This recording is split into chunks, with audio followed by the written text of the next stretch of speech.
Plaza Venezuela, donde se supone va a pasar esta manifestación de la oposición.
Continuamos en esta conversación con Carolina Jiménez. Ella es directora adjunto de investigación para la Oficina Regional de América de Amnistía Internacional. Le había dejado planteada una pregunta que tiene que ver con pues cómo precisar cuál debe ser el comportamiento de la comunidad internacional ante la crisis venezolana sin que ésta sea utilizada en el discurso que mantiene el gobierno venezolano como una injerencia o como una afrenta a la soberanía del Estado venezolano. A ver, lamentablemente son varios los estados que utilizan el concepto de soberanía como un concepto absoluto, ¿no? Hay que recordar una cosa muy importante. El principio de universalidad de los derechos humanos está por encima de cualquier principio de soberanía estatal que en este caso quiere ser utilizado, ¿no? Obviamente nosotros jamás apoyaríamos ningún llamado al uso de la violencia por parte de un Estado contra otro, pero eso no es lo que la comunidad internacional, al menos desde la sociedad civil, está intentando hacer. Lo que la sociedad civil organizada a nivel internacional está intentando hacer en Venezuela es, uno, visibilizar la crisis. ¿Y por qué digo visibilizar la crisis? Que para muchas personas parece palpable. Porque la posición del Estado venezolano en cualquier foro internacional es la de la negación. La negación sistemática de que en Venezuela, uno, hay una crisis humanitaria y luego también una crisis de disfrute de derechos civiles y políticos. Entonces, ante ese discurso y esa narrativa estatal de negación de la crisis, para nosotros es muy importante visibilizarla y demostrar que la crisis es real, que la vive él y la venezolana diariamente cuando no consigue alimentos en los supermercados, cuando los consigues a un precio que no puedes pagarlo, cuando vas a un hospital y no hay ni medicina y además ni siquiera hay infraestructura hospitalaria para atender las necesidades más fundamentales. Entonces esa crisis tiene que ser visibilizada frente a la negación que tiene el Estado venezolano de que existe. Y segundo, como decía, para documentar que estas violaciones están ocurriendo contra los ciudadanos venezolanos que quieren expresarse, que quieren ejercer la actividad política, que tienen una opinión diferente, ¿no? que piensan distinto. Entonces, visibilizar una crisis, documentar violaciones de derechos humanos, proponer soluciones pacíficas para que el país salga de esta crisis, llamar a existe un canal humanitario, por ejemplo, no es injerencia, todo lo contrario, es un aporte de la sociedad civil internacional para que los venezolanos puedan ser restituidos en derechos fundamentales que en este momento le están siendo negados. Minutos atrás usted señalaba que lo que está ocurriendo en Venezuela y el tipo de violaciones que se están registrando, violaciones a derechos humanos, por cierto, que se están registrando en Venezuela son inéditas en relación a otros casos en América Latina. ¿A qué se refiere? En realidad, cada país tiene sus desafíos en materia de derechos humanos, ¿no? O sea, nosotros documentamos casos de violaciones en México, en Argentina, en Nicaragua, etc. Ahora, si hay algo particular en Venezuela y que es verdaderamente alarmante, es que por una parte, y en esto muchas organizaciones han contribuido con información muy clave, los derechos civiles y políticos han venido siendo atacados ya desde hace mucho tiempo. La libertad de expresión es uno de los mejores ejemplos, y bueno, para los periodistas que muy bien conocen cómo se ataca la libertad de expresión, esto no es nada nuevo, pero en el 2014, por ejemplo, vimos muchísimos casos de tortura, las detenciones arbitrarias, etc.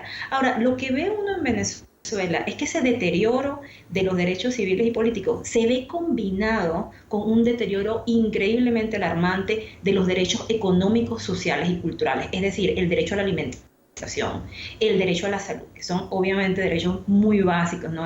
De un ejercicio muy cotidiano, en lo que ya creo que hay un consenso generalizado, se ha convertido en una crisis humanitaria.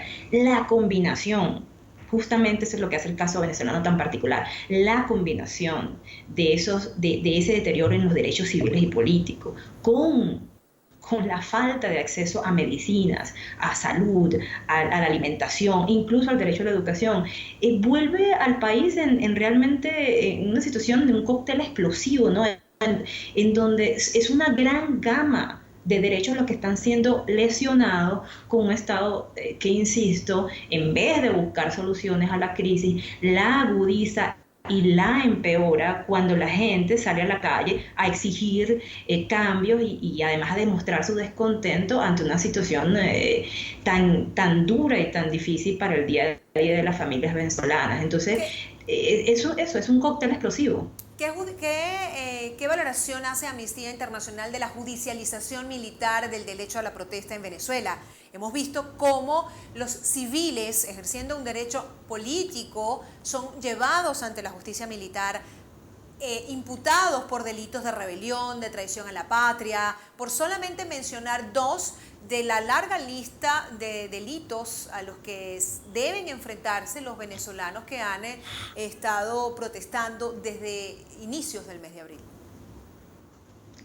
El uso de la justicia militar para castigar a civiles es de las cosas más aberrantes que hemos visto en Venezuela en los últimos meses.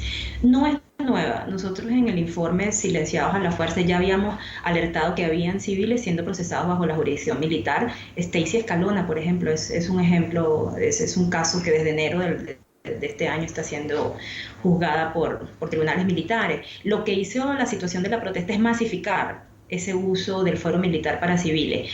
No solo es completamente contrario a estándares universales de derechos humanos, ¿no? Porque las personas tenemos el derecho a un juez natural. Si somos civiles deberíamos ser juzgados en un tribunal ordinario o civil. También viola la propia Constitución venezolana. Es realmente muy preocupante que el Estado militarice la justicia, al igual que militariza las calles. Y las últimas cifras son muy alarmantes, ¿no? Según el Foro Penal venezolano, estamos hablando de más de 300 personas siendo juzgadas por tribunales militares. Esas son 300 violaciones o más a derechos fundamentales y una tremenda afrenta, ¿no?, al principio del juez natural que debería regir siempre la judicialización de los casos de personas civiles. ¿Es aberrante la violación de derechos humanos en Venezuela? Una crisis tan profunda de derechos humanos como la que vive Venezuela debería estar llevando al Estado, uno, a reconocer la crisis y dos, a buscar soluciones. Lo que es verdaderamente alarmante es que en vez de buscar soluciones, el Estado venezolano trate de apagar el fuego con gasolina, ¿no? Las represiones a las marchas, la judicialización en tribunales militares, el ataque a los medios de comunicación, a los periodistas, las denuncias que estamos recibiendo de violencia sexual de mujeres detenidas. Todo esto lo que hace es eso, es echar gasolina al fuego y lejos de acercarnos a una solución a la crisis, pone a Venezuela desgraciadamente en las listas de países con severas crisis de derechos humanos. Las realidades de todos los países donde se han registrado a lo largo de la historia de América Latina, al menos, pues da cuenta de un sinnúmero de violaciones de derechos humanos.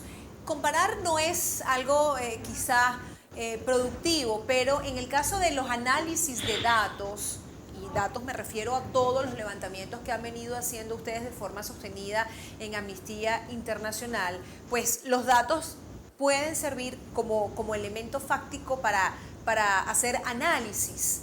Siendo así y bajo esta premisa, ¿cómo pudiera ubicarse la situación de Venezuela en materia de violación de derechos humanos según una escala del 1 al 10 en este proceso de documentación que ustedes están haciendo?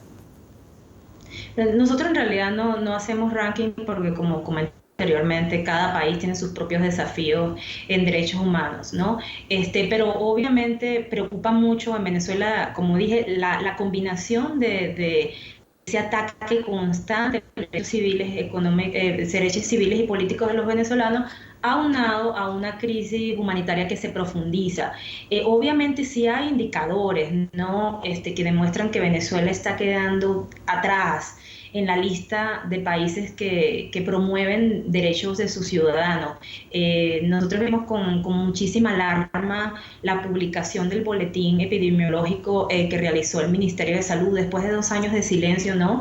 Ver a un país que en un año aumenta su tasa de mortalidad materna en 65% y su tasa de mortalidad infantil en 30%, es verdaderamente preocupante. O sea, no se ven ese tipo de aumentos en los indicadores de tasas de mortalidad de la población, ya sea materna o infantil, con frecuencia. Esto solo se ve en países inmersos en profunda crisis, ¿no? Entonces, el caso venezolano resalta, ¿no? El caso venezolano preocupa, porque las lesiones a los derechos humanos de los venezolanos son múltiples, no solo desde el aspecto fundamental de querer expresarse o de querer opinar, sino en el aspecto fundamental de querer comer y de querer ver a un médico. Antes de finalizar esta conversación, quisiera aproximarnos en lo que nos va a permitir el tiempo de la entrevista, en conocer cuál es la valoración que hace en este momento Amnistía Internacional de una de las consecuencias de la violación de derechos humanos, y es precisamente de la diáspora venezolana a diversos países del mundo. Sí, sin duda, esta es una nueva realidad, ¿no? Venezuela fue por muchísimos años un país receptor de población inmigrante, ¿no? En Sudamérica fue el segundo país receptor por muchos años después de la Argentina, y creo que todo venezolano sabe que pues, Venezuela es un país que recibió una gran población colombiana, tanto por movilización económica como por movilización forzada, ¿no? Por la guerra que ha azotado Colombia por tantas décadas. Población peruana, ecuatoriana, italiana, portuguesa, española, es decir, las comunidades inmigrantes en Venezuela fueron creciendo con los años.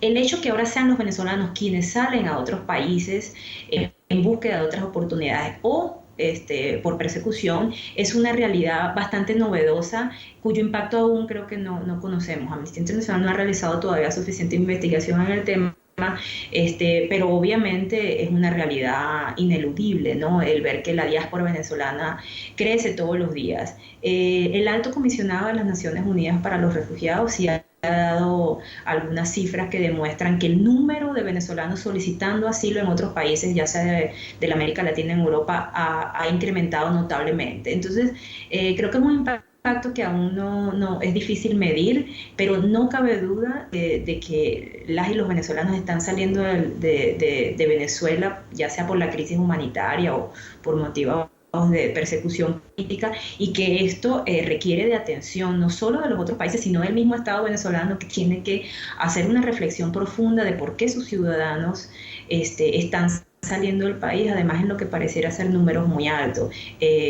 La Comisión Interamericana de Derechos Humanos emitió un comunicado hace unos meses justamente expresando su preocupación por indígenas venezolanos que están saliendo del sur de Venezuela hacia el norte de Brasil y que desgraciadamente se encuentran aún en condiciones muy precarias en Brasil, pero que a pesar de estas dificultades que enfrentan en Brasil, tienen mayor acceso a la salud que el que tienen en su propio país, ¿no? Entonces yo sí creo que es importante alertar que el Estado tiene que comenzar a ver, ¿no?, cuál es la situación de su diáspora, pero sobre todo cuáles son los factores de expulsión, qué es lo que está sucediendo dentro del país para que las y los venezolanos decidan tomar esa decisión tan difícil que es la de dejar su propio país de origen. Muchísimas gracias. Conversamos en esta edición con Carolina Jiménez, directora adjunta de investigación de la Oficina Regional para las Américas de Amnistía Internacional. Agradecidos porque nos haya acompañado en esta edición del programa. Gracias, Aymara. Y de ustedes me despido hasta una próxima edición.